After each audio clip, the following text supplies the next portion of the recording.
There has never been a time when leaders have complained so much about not being able to hold their employees accountable. And increasingly, leaders and employees think of accountability as a dirty word.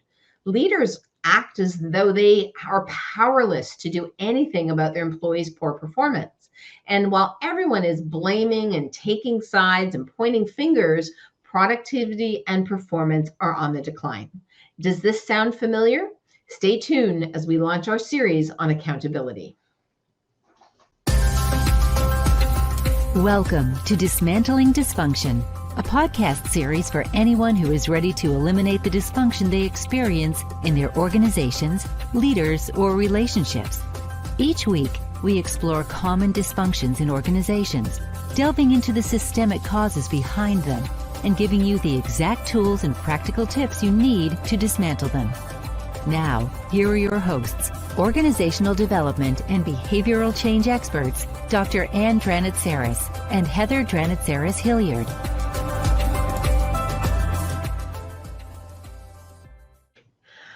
Hello, and a warm welcome to our listeners and viewers on this week's episode of the Dismantling Dysfunction podcast. Today, we are beginning a new topic series that will delve deeply into an issue that seems to have reached epidemic proportions in organizations everywhere. The issue at hand, which we've heard many of our clients bemoan time and again, is accountability. It's that formidable word that can make even the most seasoned leaders break out in a cold sweat. But what is it about accountability that can cause such unease? Throughout this series, what we're going to be doing is unpacking this, delving into the many layers of accountability, its meaning, its implications, and its profound impact on leadership and organizational health. We're going to cover some of the common themes, such as the psychological aspects of accountability, including fear of confrontation, the challenges of maintaining objectivity, and the human tendency to avoid discomfort. We're going to explore how these themes play out in the workplace and how they can often hinder the enforcement of accountability. But before we continue, make sure to hit the subscribe button, turn on the notification bell, make sure you're following us just to stay updated with our latest leadership videos. And don't forget to give this video a thumbs up if you find it valuable. Now let's explore the epidemic of a lack of accountability in organizations. Heather, you've really hit the nail on the head, labeling it as an epidemic. This isn't just a minor hiccup we're dealing with, but a full-blown systemic problem. It seems to be spreading across organizations at an alarming rate. And as I reflect on our work over the past 5 years, it's staggering, isn't it, to realize how much of our coaching and training efforts have pivoted toward addressing accountability, particularly in our leadership development training. If you look at the numbers, you'll see that requests for help in this area have more than tripled. It's astounding. Surge in demand. It's a clear testament to the gravity of the issue at hand. And while it certainly kept us busy and provided us with many new opportunities for engagement, which is undoubtedly positive for us all, it underlines a far more disconcerting reality for organizations. Really, such a widespread issue couldn't be left unaddressed, which is precisely why we felt compelled to launch this series on accountability. Our goal in talking to you about accountability is to shed light on this vital aspect of organizational functioning and to identify how leaders are inadvertently contributing to the lack of accountability epidemic. I know you and I have talked about this a lot, Heather, so why don't you start with one of the things that you think contributes to a lack of accountability and why leaders these days aren't holding their people accountable? Yeah, it is such a pervasive dysfunction that we find in organizations. And there's of course lots of things that spring to mind, but if I'm going to pick just one, there's this misconception that leaders seem to hold that accountability equals an autocratic style of leadership, right? And that holding people accountable means somehow like getting in there and confronting. And, I was even heard people characterize it as being, mean, right? Like that there's something that we've loaded this word accountability up with this emotion that and mindset around it that really stops people in their tracks. And one of the prevailing fears that our clients talk about all the time is being labeled as, a control. And this is despite the fact that their behavior is so far from autocratic. Just this association with holding employees accountable seems to feel like they're going to get equated to that more rigid top-down leadership approach, as though they're suddenly dictating every move a team makes.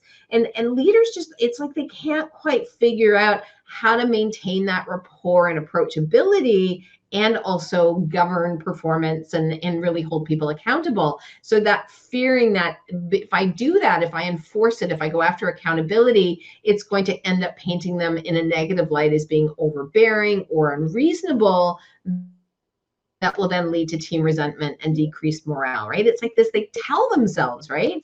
I can't do this, right? They're not going to like me. They're not going to be happy.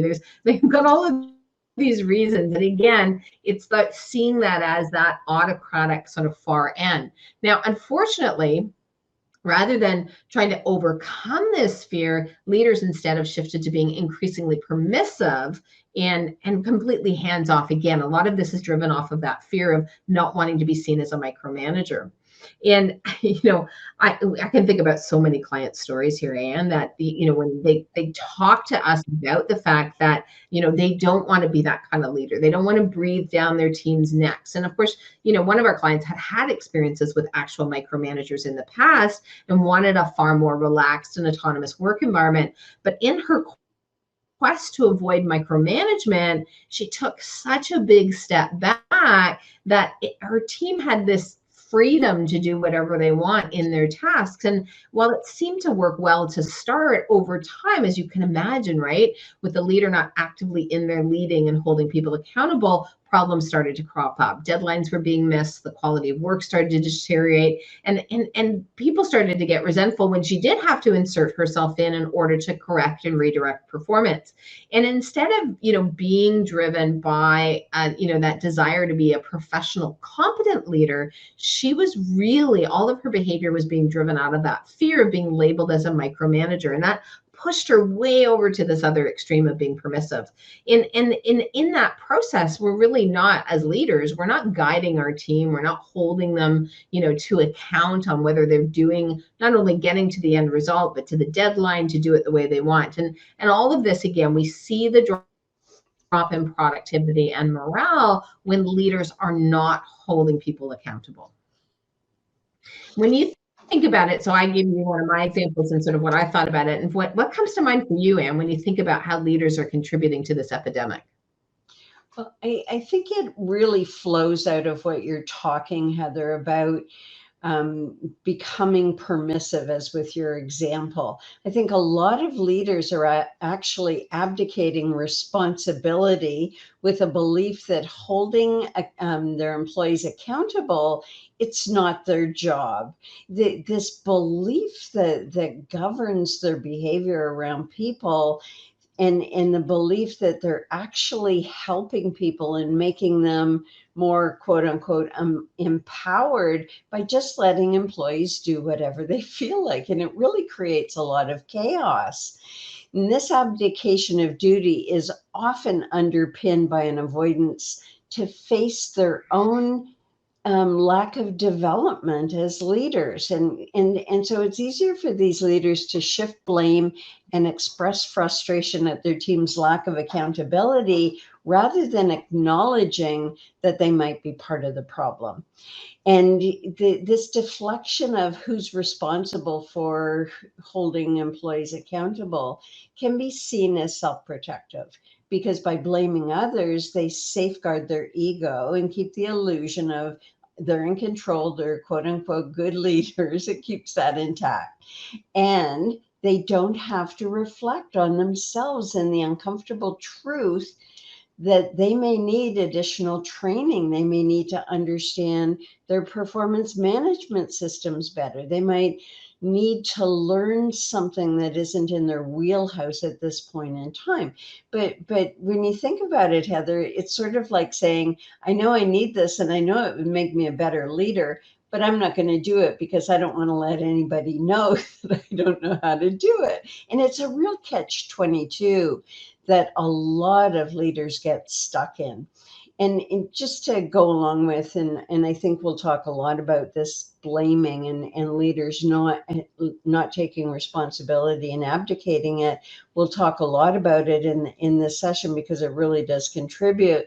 But one of our clients, this was really extreme, that he was constantly complaining about his employees' performance because fundamentally, he didn't really know and had to ask whether or not he could actually give his employee a developmental goal, because he believed, and I don't know where he got the idea about this, but he believed that it was up to the employee to identify what their development goals were and then to select development activities, and essentially abdicating responsibility for building bench strength within the organization. And so his question really shocked me when he said, well, can I do that? As though he didn't even feel entitled to managing and developing his employees' performance.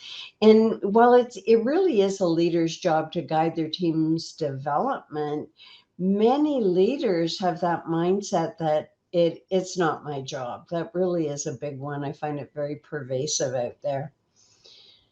And really, it doesn't, like, leaders would rather complain than do anything about the issue, as though they're powerless.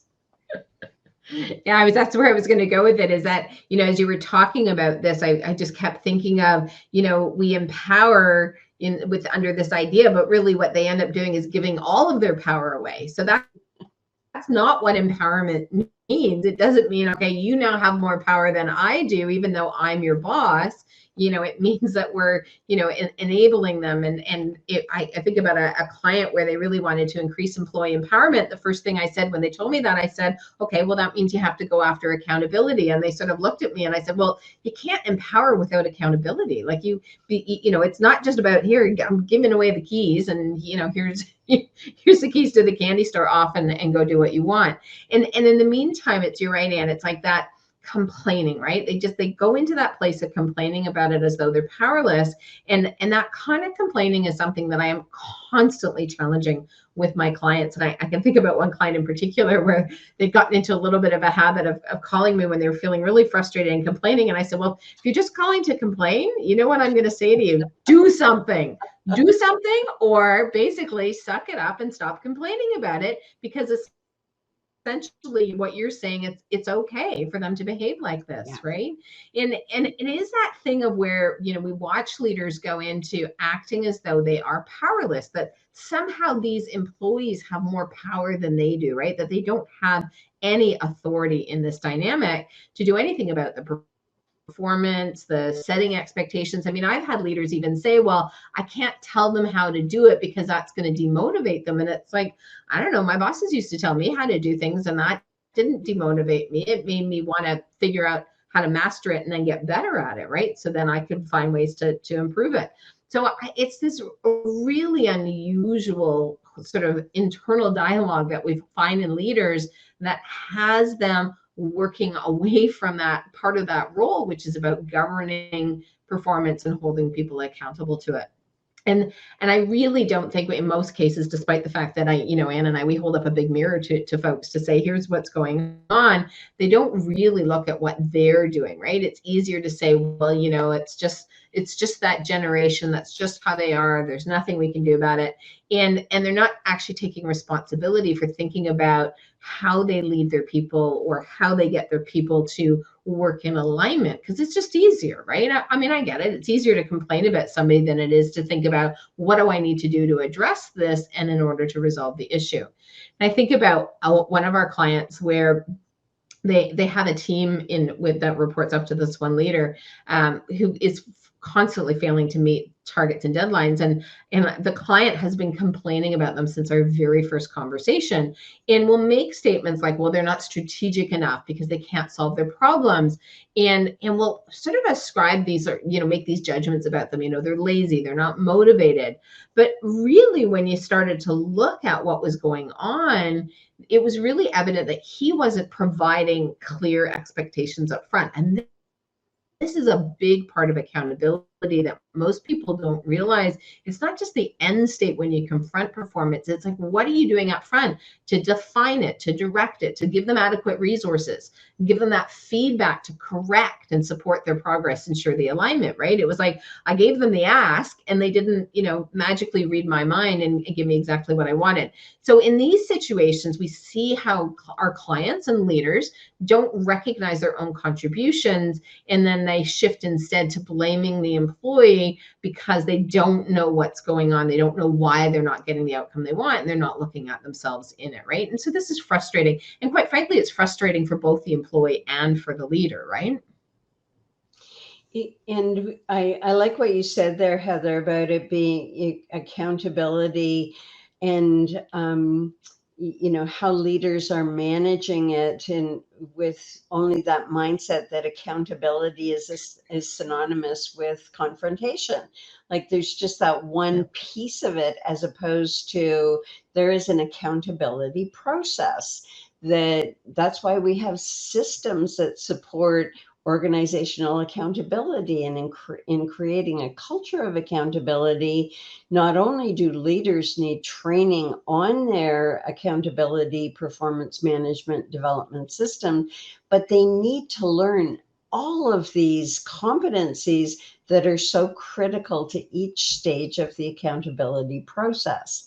And of course, as you were talking, I was thinking about this is huge, because most of our clients lack the necessary skills. And if they have one, if they direct really well, if they define and direct really well, they might not do the back end where they're giving feedback and course correction and if it came to it, confrontation. They don't manage them through the process. They don't give them recognition. If they're doing it okay, then they just leave them alone without really supporting, their self-esteem through that process. And that's where we tap into the psychology of accountability in a way that most people don't look at it. Because when we're talking about this mindset that leaders have around accountability, it's, the mindset of, if I tell them to do something and they don't do it the way I want, there's something wrong with them. And all of the projection that goes out onto the employee, and no responsibility for their own development, meaning that their image of themselves, as I said earlier, this image is preserved at the expense of their effectiveness, and the employees actually being able to master skills and get the work done in a timely fashion. And so you have this continuing misalignment, and sometimes through escalating consequences. And what I guess I mean by escalating consequences is they go from 0 to 100 and they don't say anything, and then all of a sudden they're unloading on the poor employee who never expects it, because they've been enabled every step of the way. And another part of this psychology, or the mindset of leaders, is that it's one and done. I tell them they should know how to do it. I shouldn't have to do anything else. And it's that being strong in the defining and directing, but then not sticking around and doing that hand holding that so many leaders really don't enjoy doing. So, for example, a senior leader who's currently leading a change to a culture of accountability in their organization remarked, I don't have time to spend learning new ways to get people to do their jobs. They know what their job is. They should just do it. And so look at this psychology. Look at this mindset that actually sets employees up to fail But you and I are both hearing this more often. They should just know how to do it, as though everyone's joined at the brain, and whatever is in my brain should be in their brain, and they should know exactly how to do it. Yeah, and I remember one of my first bosses, he was like that, and he would literally say, "What? Can't you read my mind?" It's like, not a skill I've cultivated yet, so let me work on that. But I think you're right, and I think sometimes leaders don't think about what we're naturally inclined to, and the fact that there's different approaches that we need to use. We have to sort of not look at leading as being a single activity, but it's like there's these different approaches, and especially when we think about accountability. I think one of the sort of best things that I learned about myself, and that was through the work that we've been doing around this, is that understanding that my way of leading is informational and not directive. And so that means I give information, and I think I'm giving direction, but I'm really not. And so it's not that these are, big shifts sometimes that we're having to make. And in the work that we do with our clients, they hear us saying that to them all the time. It's like, are you directing? Are you directing? Right? Because if we're not going into that place of that act of directing, then we're leaving this vacuum. And as soon as we create that vacuum, then employees are going to make decisions. They're going to do it how they want to do it, how they feel like doing it. And then we're going to complain and not come in after the fact to hold them accountable to it. So, but it is like, whether you're inclined towards it or not, one of the fundamental responsibilities of a leader is to define, to direct, to correct, and then to confront when there's performance issues, right? So we're going with the upfront, and this is where accountability really comes into. And these are the 4 approaches that we work with our clients and our client organizations to make sure that they're embedding these leadership practices, these leadership approaches. Did we define it? Did we direct? What are we going to do? How, when, what the deadline is, all of those sorts of things. Did we stay involved to correct and to realign? And then when there was a performance issue, did we confront it? These 4 simple, I say simple because when you break them down and just focus on each one discreetly, moving off of that emotionally laden word of accountability and saying these are the 4 approaches, really help to steer the organization towards its objectives, actually empowers employees to excel, which is very important. But leaders they really struggle. I think part of it too, Anne, is that slowing down. Right? Slowing down enough not just to do what I call the ask. My ask is I want this, right? But there's no definition to it. There's no direction to it, right? So it leaves employees guessing, or as Anne said, having to read the minds of the leaders, right? And the struggle with it again is often comes that lack of self-awareness, but also just not looking at these approaches to accountability discreetly and thinking accountability is all about what I do on the back end and not how I set it up and how I stay with it through every step, right? Of course, as we say, accountability starts with leaders holding themselves accountable out of the gate. And this self-accountability might be a little bit of our gap too, right? It absolutely is, because we're so busy looking out on what other people aren't doing right that we lack that self-awareness and not thinking that and making that connection between accountability and self-awareness and emotional intelligence. They don't see these things as being mutually beneficial. And as a result of this, they don't fully comprehend how their actions or inactions contribute to the overall lack of accountability in their people. Just imagine this, because it's so rare that we hear clients say, well, my employees behave in an entitled fashion. I know it's up to me to manage their performance. I need to reflect on why I'm afraid to hold them accountable and get some coaching on how to best do this. Instead, we're more likely to hear a leader say, I don't know what's wrong with my people. We just can't get them to do anything. They're so entitled these days. And so it has nothing to do with them. That's the awareness that they lack. And of course, in emotional intelligence, one of the things of one of the competencies of self-awareness is accurate self-assessment, that ability of the leader to just look objectively and reflect on their own performance and not see leadership as something that, as we like to say, they're doing it off the side of their desk should they have time, because they really don't want to slow down. They get more intrinsic satisfaction on just keeping going and driving for their own results and checking things off of their checklist. Meanwhile, they're leaving their employees in the dust. And if a leader shies away from holding people accountable, it really does send the message to the team that accountability is optional. It's not a necessity.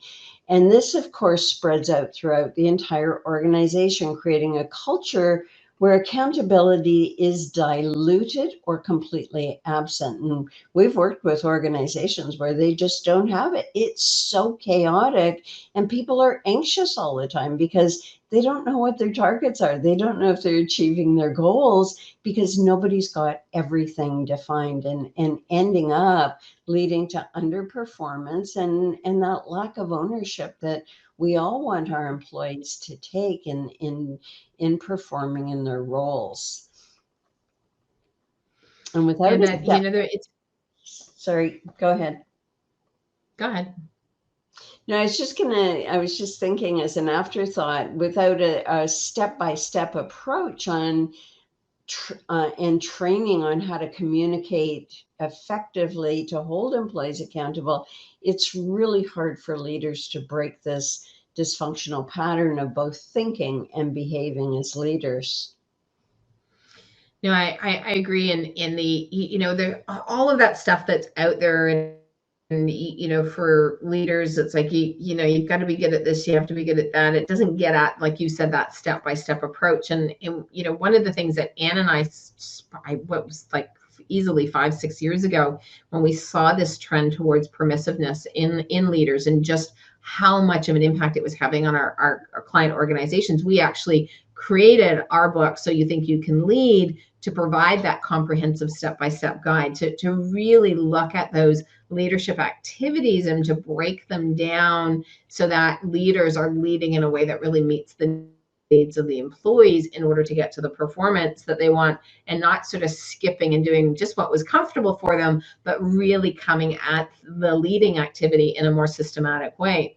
And it really, we wanted to address those pain points where leaders and managers, are often at a loss when it comes to effective leadership. And I think part of this, when you think about all of this push that we've had over the last decade, or probably 2 decades now, it's like, employees have to be happy, and we have to use a coaching approach, and and so some of these mixed messages too, I think, is we tried to tackle these in our book, So You Think You Can Lead, so that we're shifting a little bit of that mindset, some of those beliefs that really do unfortunately get in the way of leading. And some of those things about, our employees need to be happy was, it's because there was a time where all leaders were autocratic, right? And so, but it's like we've thrown everything out and sort of gone too far across on the spectrum.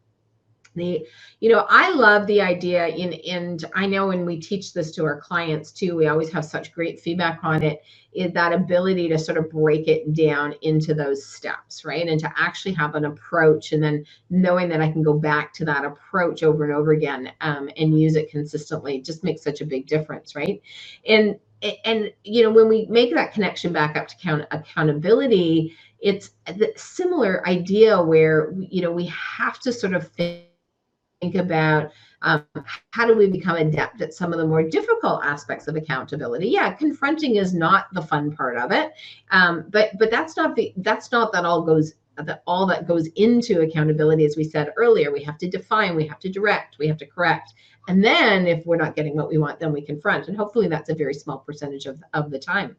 But they're not like that. Correcting in particular is, we can't shy away from that. We can't shy away from having those conversations, but if they don't have to be this big deal. It's like a redirect. It's a realignment, as we like to say, right? It's like, think about the quarterback coach who's there on the field with the quarterback saying, no, try holding it a little bit more like this, or try moving it like that.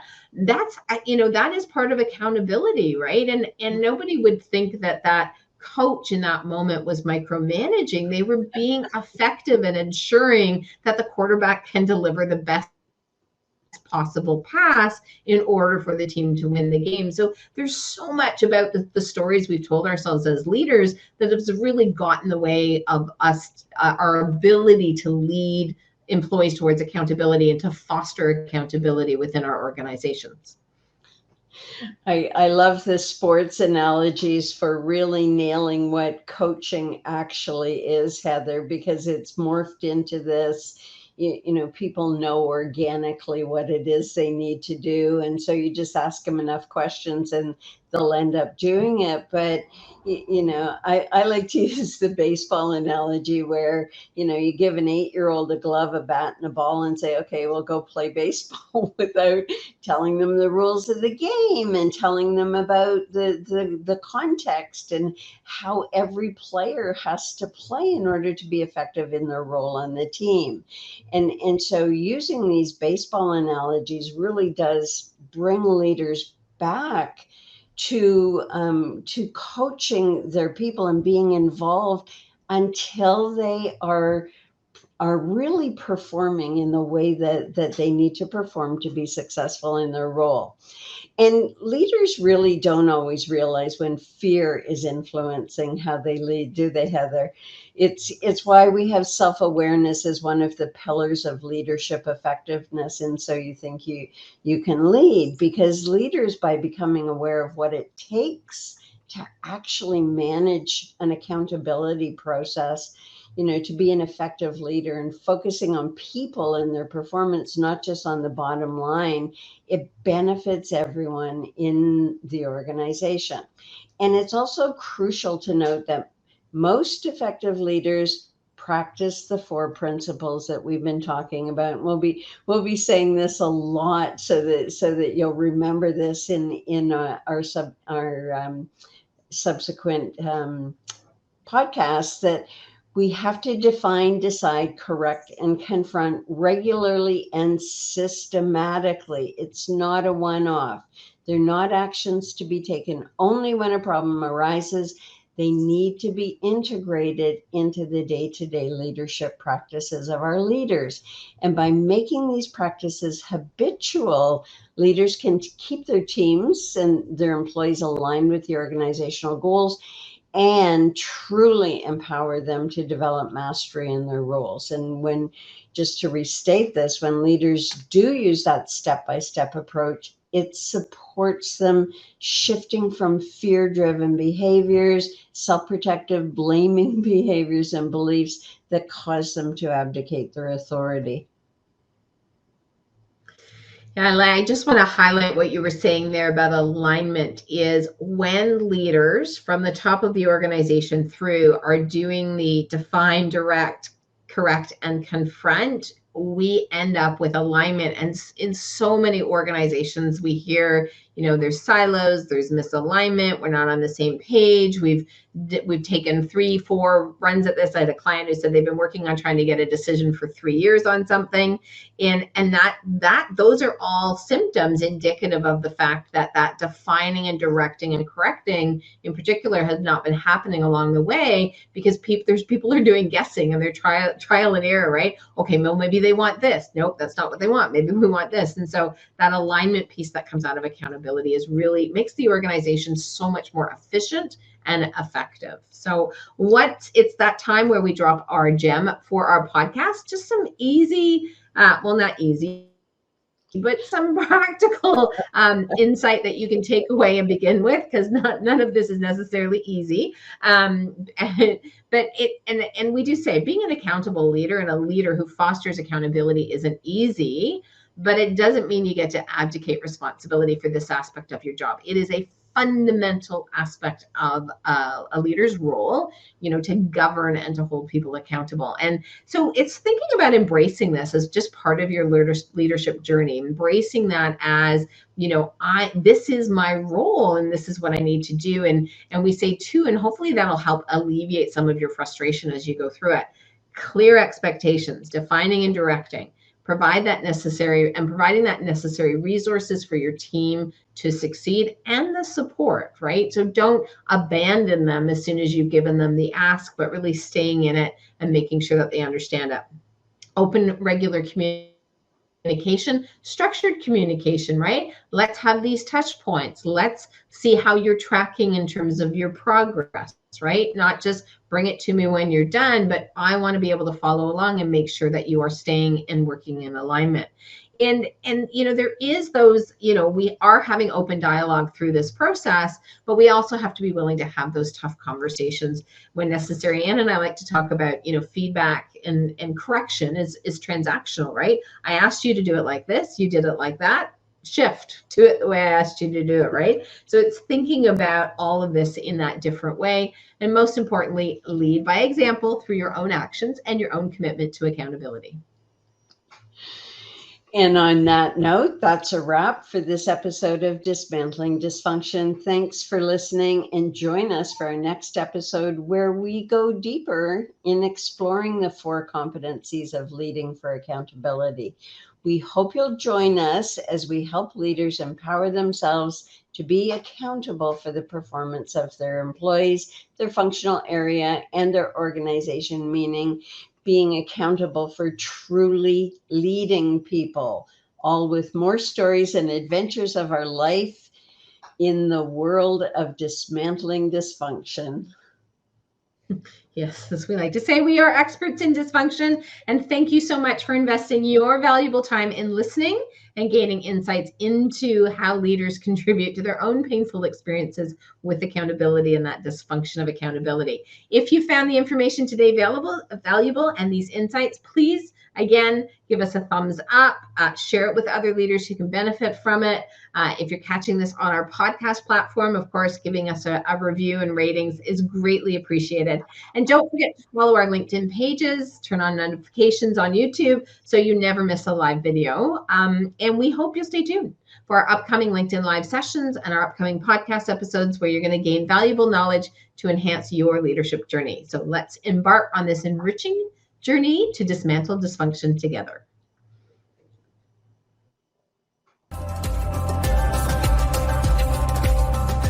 Thank you for listening to the Dismantling Dysfunction podcast with Dr. Ann Dranitsaris and Heather Dranitsaris-Hilliard, organizational development and behavioral change experts.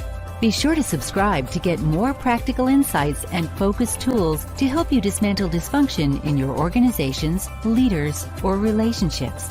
For more information, visit dismantlingdysfunction.com.